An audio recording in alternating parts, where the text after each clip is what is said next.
আসসালামু আলাইকুম। আমি অধ্যাপক সারোয়ার আলম, ডিভিশন প্রধান, medical oncology division, department of clinical oncology, Bangladesh medical বিশ্ববিদ্যালয়। আমি সবাইকে শুভেচ্ছা জানাচ্ছি এবং সুস্বাগতম। আমি ক্যান্সার সম্পর্কে, যেহেতু আমি ক্যান্সার বিশেষজ্ঞ, ক্যান্সার সম্পর্কে দু একটা কথা বলতে চাই। ক্যান্সার সম্পর্কে আমাদের অনেক ভুল ধারণা, ভ্রান্ত ধারণা, অনেক স্বল্প ধারণা রয়েছে, যে জন্য আমরা আমাদের দীর্ঘ জীবনের পেশাগত জীবনের প্র্যাকটিসে আমরা দেখছি যে কারণে রোগীগুলো ভুল চিকিৎসা হয়, দেরিতে আসে, অথবা চিকিৎসার নামে ভিন্ন চিকিৎসা করে, যেগুলা পরবর্তীতে ক্যান্সার চিকিৎসার জন্য অথবা রোগীকে সম্পূর্ণ ভালো করার জন্য একটা চ্যালেঞ্জের বিষয় হয়ে দাঁড়ায়। স্বভাবতই এই সম্পর্কে দু একটা কথা আমাকে বলতেই হবে। প্রথমত, ক্যান্সারটা কি, এটা সম্পর্কেই অনেকের ভুল ধারণা আছে, যে সেটা হচ্ছিল যে শরীরে হঠাৎ করে কোনো অ্যাবনর্মাল অথবা অস্বাভাবিকভাবে ক্যান্সারের একটা কোষ কোনো কারণে, জেনেটিক অথবা অন্য কোনো কারণে হোক, যদি কোনো কারণে এটার যে নর্মাল বৃদ্ধি হওয়ার যে স্বাভাবিক প্রবণতা, সেটা থেকে অস্বাভাবিকভাবে বৃদ্ধি হওয়ার যদি কোনো ধরনের প্যাথোলজি তৈরি হয়, তখন একটা থেকে দুইটা, দুইটা থেকে চারটা, এভাবে বাড়তে বাড়তে বাড়তে বাড়তে একটা পিণ্ড অথবা একটা টিউমারের মতো তৈরি হয়। এবং এখানে একটা কথা বলতেই হয় যে ক্যান্সার এবং টিউমার সম্পর্কে মানুষের কিছু কনফিউজিং ধারণা রয়েছে। আমাদের ভাষায় যে কোনো শরীরের অস্বাভাবিক পিণ্ড অথবা চাকা, যেটা স্বাভাবিক নয়, সেটাকে আমরা আমাদের ভাষায় আমরা টিউমার বলি। সেই টিউমারের দুটা ধরন হতে পারে।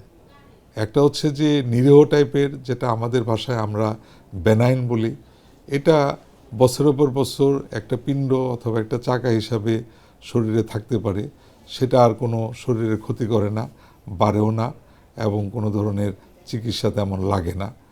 কিন্তু যে টিউমার বা চাকাটা অস্বাভাবিকভাবে দ্রুত বাড়তে থাকে, শরীরে ছড়ায় এবং অন্যান্য শরীরে বিভিন্ন রকম ক্ষতি করে, সেই যে টিউমারটাকে সেটাই আমরা ক্যান্সার বলি। ক্যান্সার কিন্তু শরীরের বিভিন্ন অংশে হতে পারে, এবং সেই হিসাবে এটার নামকরণ বা এটাকে অবহিত করা হয়। যেমন ধরা যাক ফুসফুসের যদি ক্যান্সার হয়, তাহলে আমরা এটা ফুসফুস ক্যান্সার, অথবা আমাদের ভাষায় বলবো যে এটা কার্সিনোমা অফ লাং অথবা ব্রঙ্কিয়াল কার্সিনোমা বলবো। যেমন ধরা যাক হচ্ছে জিহ্বায় একটা ক্যান্সার হলো, আমরা বলবো যে কার্সিনোমা অফ টাং, অথবা এটা হচ্ছে লিঙ্গুয়াল কার্সিনোমা।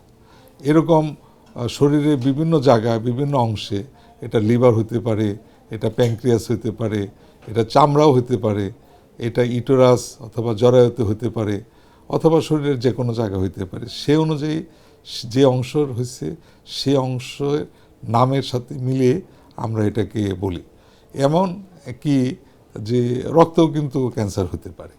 তো সেক্ষেত্রে আমরা সেটাকে আমাদের ভাষায় এটাকে বলবো লিকুমিয়া, রক্তের ক্যান্সারকে লিকুমিয়া। লিকুমিয়ার কয়েক রকম ধরন আছে, সেই ধরন অনুযায়ী আমরা এটা প্যাথোলজিক্যালি কখনো এটাকে ক্রনিক মাইলয়েড লিকুমিয়া, কখনকে একিউট মাইলয়েড লিকুমিয়া, অথবা একিউট লিম্ফেটিক লিকুমিয়া, এরকম বিভিন্ন রকম আছে। তা আমরা যদি মোটা দাগে ক্যান্সারকে আমরা শ্রেণীভুক্ত করি, তাহলে আমরা প্রথমেই বললাম যে যেটা নিরীহ সেটা হলো বেনাইন, আর যেটা খারাপ, দ্রুত বাড়ে এবং শরীরের ক্ষতি করে ছড়ায় যায়, সেটা হচ্ছে আমরা ক্যান্সার বলবো। আর যদি হিস্টোপ্যাথোলজিক্যালি বা প্যাথোলজিক্যালি বলি, তাহলে আমরা মোটা দাগে তিনটা ভাগ করতে পারি। একটা হচ্ছে কার্সিনোমা, আরেকটা হচ্ছে সার্কোমা, আর একটা হচ্ছে যেটা রক্ত যে উপাদান থেকে তৈরি হয়, সেটা হচ্ছে হেমাটোলজিক্যাল। এই তিনটা বড় আমরা দাগ করতে পারি। এরপরে যে প্রশ্নটা আসবে সেটা হচ্ছিল যে ক্যান্সারটা কেন হয়। ক্যান্সারটা আমাদের ভাষায় আমরা যদি বলি, এটা একটা জিনের, আমাদের অসংখ্য শরীরে কোষে জিন থাকে, যে কোনোভাবে হোক, যে কোনো কারণে হোক, যদি কোনো একটা কার্সিনোজেনিক এজেন্ট বা ক্যান্সার করে এই ধরনের কোনো একটা এজেন্টের কারণে আমাদের কোষের একটা জিনের যদি কোনো মিউটেশন অথবা এটার বিচ্যুতি বা এটার একটু অপভ্রংশ হয়, তাহলে কিন্তু সেটা পরবর্তীতে সিগন্যাল দেয় যেন অ্যাবনর্মাল অথবা অস্বাভাবিকভাবে ক্যান্সারটা বাড়তে থাকে। এটা হচ্ছে খুবই একটা বেসিক জিনিস। তো এখন প্রশ্ন আসতে পারে যে এই যে জেনেটিক মিউটেশন অথবা জিনগত যে একটা ত্রুটি তৈরি হলো, এটা কেন হয়? এটা হয় হচ্ছিল, এটার অনেকগুলা সাধারণ বা অসাধারণ বা কিছু আনকমন কজ আছে সাধারণভাবে, কিন্তু এখানে ওই কজগুলা বলার আগে বা কারণগুলা বলার আগে আমাকে এই কথাটা বলতেই হবে যে একেবারে যে সাধারণ যে কারণগুলা, কমন যে কারণগুলো আছে, সেগুলা যে অবধারিতভাবে একটা ক্যান্সার করবেই এরকম কিন্তু বলা যায় না। সেজন্য আমরা এটাকে পজিটিভ ফ্যাক্টর অথবা ফ্যাক্টর বলি, যে এইগুলা বেশিরভাগ ক্ষেত্রেই ক্যান্সারের সাথে আমরা দেখছি যে একটা কার্যকারণ হিসাবে, এটা ব্যাকগ্রাউন্ডে অথবা ইটিওলজিক্যাল ফ্যাক্টর হিসাবে এগুলা কাজ করে। কি এগুলা? সেটা হচ্ছে যে প্রথমেই বললাম যে জেনেটিক অ্যাবনর্মালিটি যদি থাকে, সেটা শেষ পর্যন্ত যে ক্যান্সারের দিকে ধাবিত করে। এছাড়া হচ্ছে বংশগতভাবেও কিছু হেরিডিটারি যেটাকে বলি, কিছু ক্যান্সার আছে যে যদি বাবা মার থাকে তাহলে সন্তান সন্ততির হইতে পারে।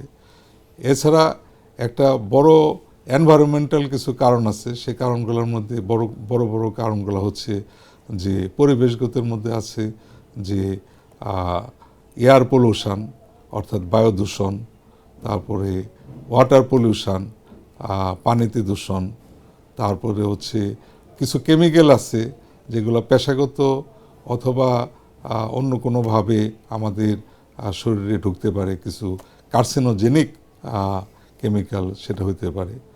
আরেকটা বড় কারণ হচ্ছিল গিয়া ধূমপান এবং তামাকজনিত জিনিসের ব্যবহার। এছাড়া আরও কিছু কারণ আছে, সেটা হচ্ছে রেডিয়েশন, কোনোভাবে যদি সে রেডিয়েশনের এক্সপোজড হয়, সেটা একটা কারণ হয়ে দাঁড়াতে পারে। তারপর আরও কিছু পরিবেশগত এবং লাইফস্টাইলগত কারণ আছে, যদি ওবেসিটি একটা বড় কারণ, তারপরে হচ্ছে তার যদি ডায়েটারি হ্যাবিট, সে যদি স্বাভাবিক ফলমূল স্বাভাবিক খাদ্য না খেয়ে যদি জাঙ্ক ফুড ফ্যাটি ফুড, সেগুলো একটা হতে পারে। অ্যালকোহল কনজামশন কিন্তু একটা বড় কারণ। এই সব অনেকগুলা কারণ আমরা বলতে পারি যেগুলা পজিটিভ ফ্যাক্টর অথবা ইটিওলজিক্যাল ফ্যাক্টর হিসাবে ক্যান্সার হওয়ার জন্য সেগুলা স্টিমুলেট করে আলটিমেটলি ক্যান্সারে রূপান্তরিত হয়। ক্যান্সার যেহেতু চামড়া থেকে শুরু করে, চোখ থেকে শুরু করে পায়ের পাতা পর্যন্ত অনেক জায়গায় হতে পারে, সেক্ষেত্রে এক এক জায়গার ক্যান্সার হওয়ার পর মানে ওখানে ওই জায়গার অনুযায়ী লক্ষণ হতে পারে। কিন্তু কিছু সাধারণ লক্ষণ যদি আমরা মানে সমস্ত ক্যান্সারের জন্য কমনলি বলি, সেটা WHO বা বিশ্ব স্বাস্থ্য সংস্থা থেকে সেটাকে মানে বলা হয় যে সাধারণভাবে 7টি সতর্ক সংকেত, ক্যান্সারের সতর্ক সংকেত বলি, সেগুলা অনেকগুলা ক্যান্সারের লক্ষণকে কাভার করে। সেগুলো কি আপনারা যদি একটু একটু করে বলি, একটা হচ্ছে দীর্ঘস্থায়ী খুসখুসে কাশি, এটা একটা ব্যাপার। অনেক দিন, বিশেষ করে 1 মাসের উপর হয়ে গেছে তার কাশিটা যাচ্ছে না, ঠান্ডা লেগেছিল অথবা অন্য কোনো কারণেই হোক, কিন্তু এরপরও কাশি রয়ে গেছে, সেটা কিন্তু একটা মানে আমাদের লক্ষণীয় একটা বিষয় হতে পারে, সেটাকে আমাদের ইনভেস্টিগেট করতে হবে। অথবা এরকম আরেকটা জিনিস আছে যে দীর্ঘদিন যাবৎ তার কণ্ঠস্বর বসে গেছে, ভেঙে গেছে, সে ফ্যাসফেসে শব্দে বা ফেসফেসে কণ্ঠে কথা বলতেছে, স্বর ভাঙ্গা অনেক দিন যাবত, সেটা কিন্তু একটা খারাপ লক্ষণ হতে পারে। তারপরে শরীরে একটা ক্ষত আছে বা মুখের ভিতরে একটা ক্ষত আছে, সেই ক্ষতটা অনেক দিন যাবত সারছে না, বড় হচ্ছে। তো এটা কিন্তু আমাদের আমলে আনতে হবে যে এটা কোনো ধরনের ক্যান্সারের কোনো ক্ষত কিনা। তারপর হচ্ছে শরীরে অথবা যে কোনো জায়গায়, এটা স্তন হতে পারে, শরীরের ভিতর হতে পারে, অথবা শরীরের বাইরেও হতে পারে, চামড়ায় অথবা পিঠে, বুকে, পায়ে, যে কোনো জায়গায় যদি একটা পিণ্ড অথবা চাকা দ্রুত বাড়তে থাকে, সেটা কিন্তু অবশ্যই আমরা আমাদের পরবর্তীতে পরীক্ষা নিরীক্ষা করে বুঝতে হবে। এছাড়া যদি আমাদের দীর্ঘদিন যাবৎ বদহজম বা যেটা আমাদের সাধারণ ভাষায় আমরা বলি যে গ্যাস্ট্রিকের ভাব, যে পেট ফাঁপা, ক্ষুধামান্দ, তারপরে ক্ষুধা লাগে না, খাইলে পরেই মনে হয় যে পেট ভরা ভরা লাগতেছে, খাইতে ইচ্ছা করে না, এই লক্ষণগুলো কিন্তু ভালো না, বিশেষ করে অনেক দিন যদি থাকে।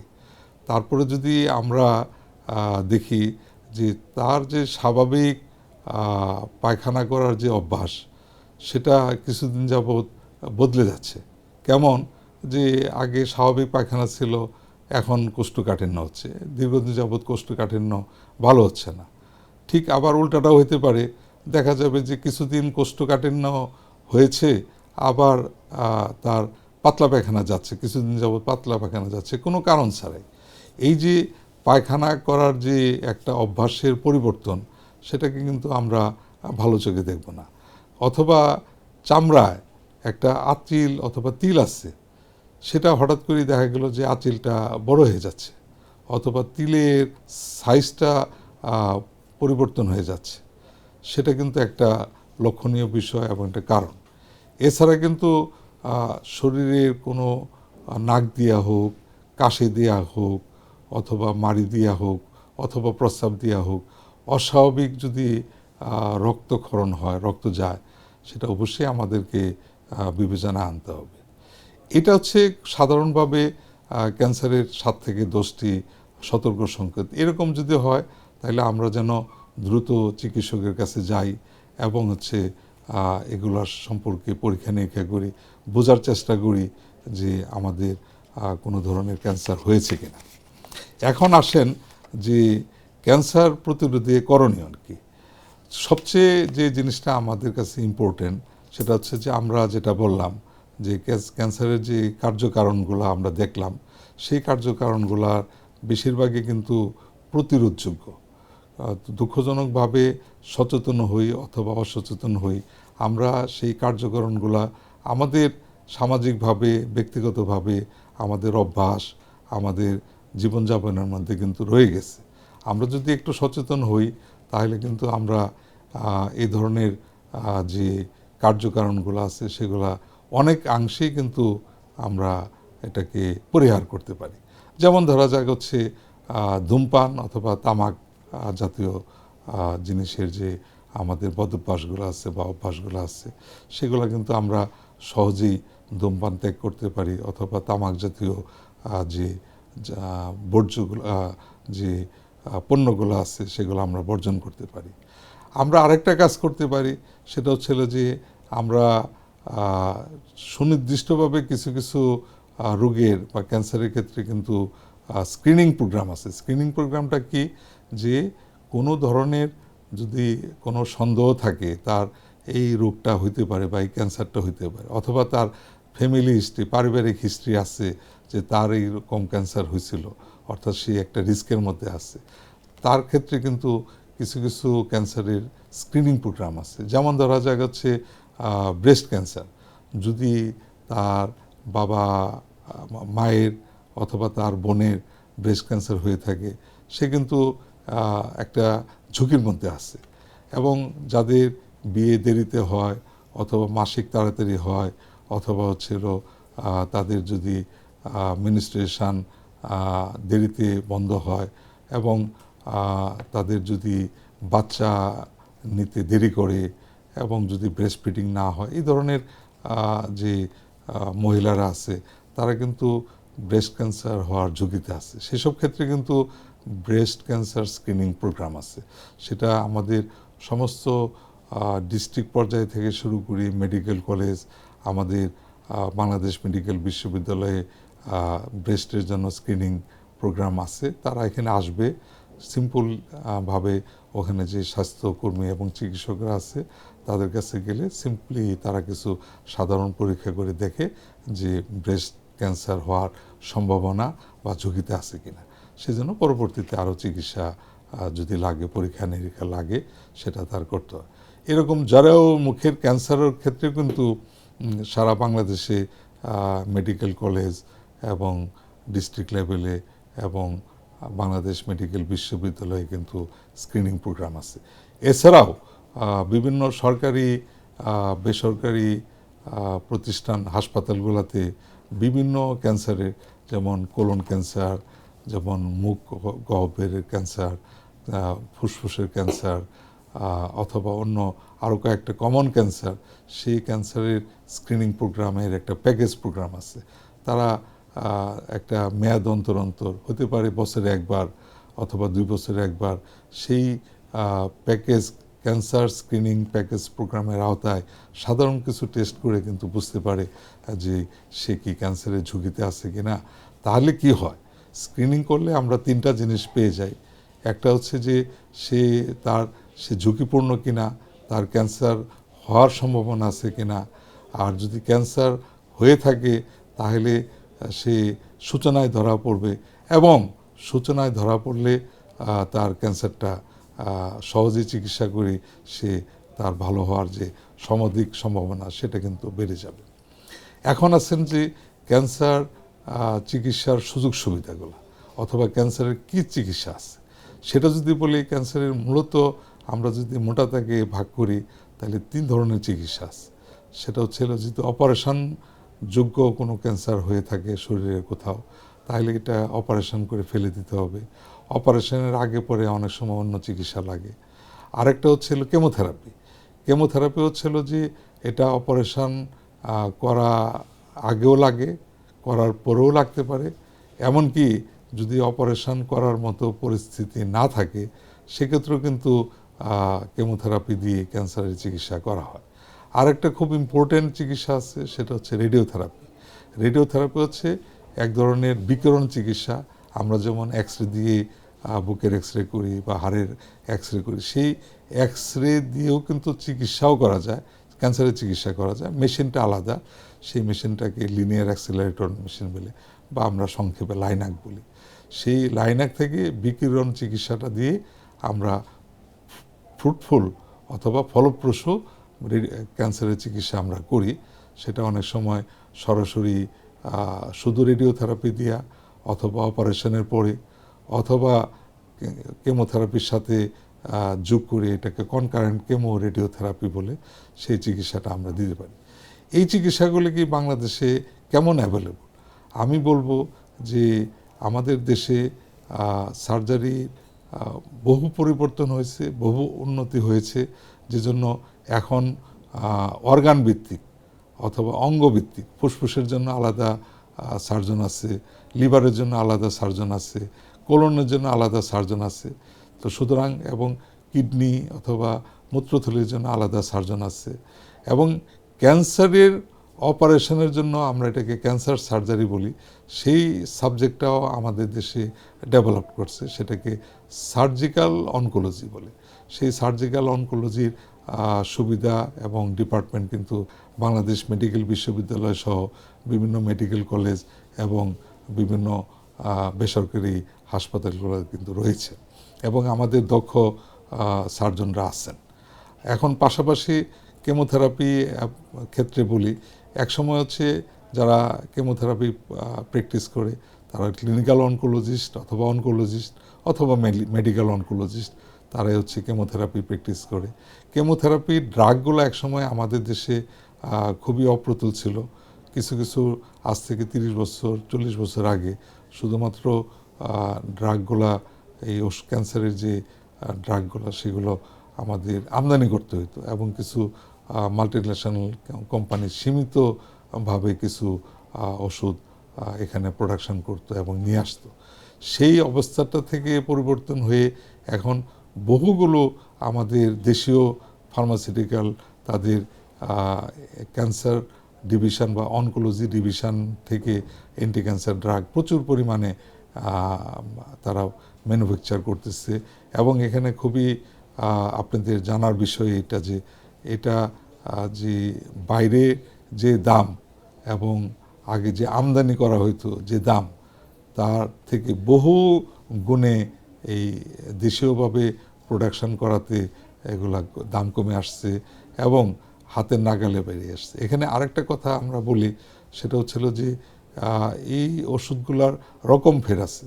একটা হচ্ছে কনভেনশনাল যে কেমোথেরাপিউটিক ড্রাগগুলা, সেগুলোর পাশাপাশি আমাদের টার্গেটেড থেরাপির যে ড্রাগগুলা, অর্থাৎ বিশেষ একটা মলিকুল অথবা একটা উপাদানের ক্যান্সারের উপাদানের বিরুদ্ধে কাজ করাকে বলে টার্গেটেড থেরাপি।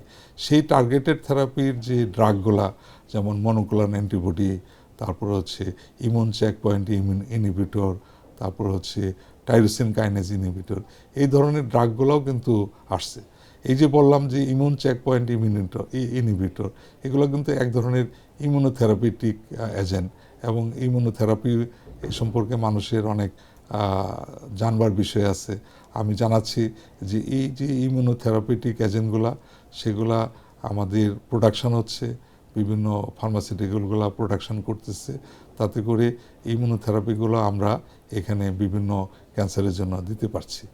আমাদের রেডিওথেরাপি যে মেশিন আস্তে আস্তে বেসরকারি পর্যায়েও কিন্তু এখন লিনিয়ার অ্যাক্সেলারেটর দেশের বিভিন্ন অঞ্চলে, প্রত্যন্ত অঞ্চলে, সেই সিরাজগঞ্জে, তারপরে বগুড়াতে এবং আরও বিভিন্ন অঞ্চলে কিন্তু বেসরকারি পর্যায়েও লাইনেক মেশিন রেডিওথেরাপির জন্য স্থাপিত হয়েছে।